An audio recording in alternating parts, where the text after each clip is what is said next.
Hello, it's Steve here from Sci-Fi Funk, and today we're going to cover chords on a mono synth. How on earth?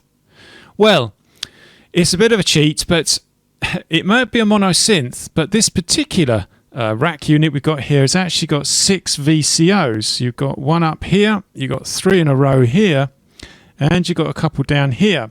So we're going to be using the 3 here and 1 from down here to produce a 4-note chord. How do we do that? Well, we tune them. We use the tuning and we go to a musical interval, and we're going to come up with the following chord. Now, you'll notice it's a bit more elaborate than the recent ones I've been showing here. What we've got is we've got all 4 of the VCOs going into this mixer down here, and we're changing the level of sound, and then we've got our usual setup of a CV controlled filter, so it's expressive. So what you do is you start with all of these signals down except one VCO. They're our kind of root of the chord here. So let me just, I'm trying to manage the camera and explain, and what I'm seeing through the camera is off screen, so very interesting. So we've got this one set to 32 feet, and it should be tuned, and as we play it, we'll play from here. That's our root note. Now we're going to form the following chord. We're going to do a C7-9. This chord here. It gets interesting, in my opinion, when you start clashing things. So if we played 9 and the sharpened 9, those two together, that would be interesting for a 5-note chord, but for the purpose of simplicity, I just want to use the one mixer.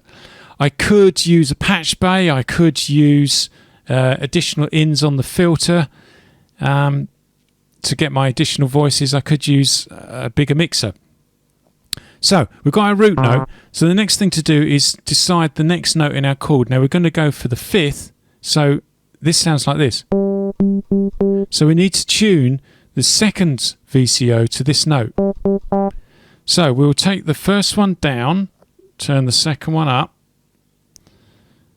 and we'll now find that note.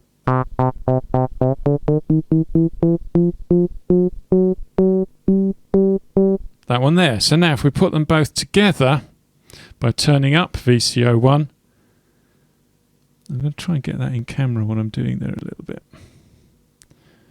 Bit of a compromise, this one. I want it close enough so you can see the controls and far enough away so you can see what I'm doing. So both of these now have volume 1 and 2. And we've got root and 5th playing at the same time. So now we turn down the second one and we go back to our root. Now the next note in our chord is a flattened 7th.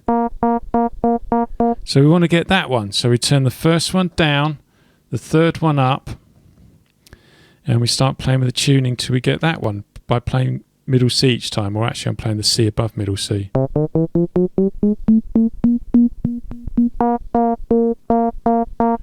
Let's have a listen to that. We'll put the root back on. That's input 1, input 2 back on. Oh yeah, now we're getting there now.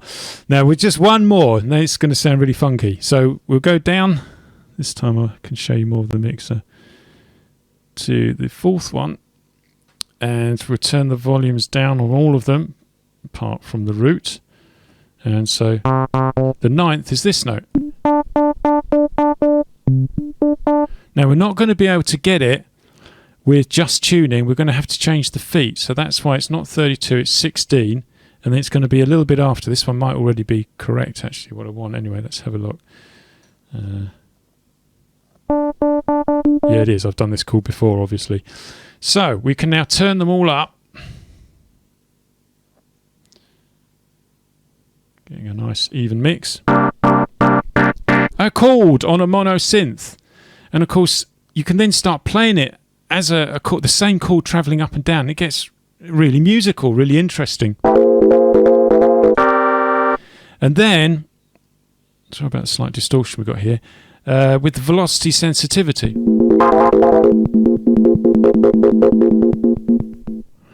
I think that's very interesting, and I'm going to compose a tune with that shortly for the animated series that I'm working on. And so that is it. That is how to get chords from your mono synth. A nice little cheat, and it really doesn't take too long. Once you've got the hang of it, it takes longer when you're explaining it, but you can switch between different chords, and, well, dare I say, you could compose a tune on it. I'm going to do that, okay, just to prove the point. I hope you've enjoyed this, and I'll see you next time at Sci-Fi Funk.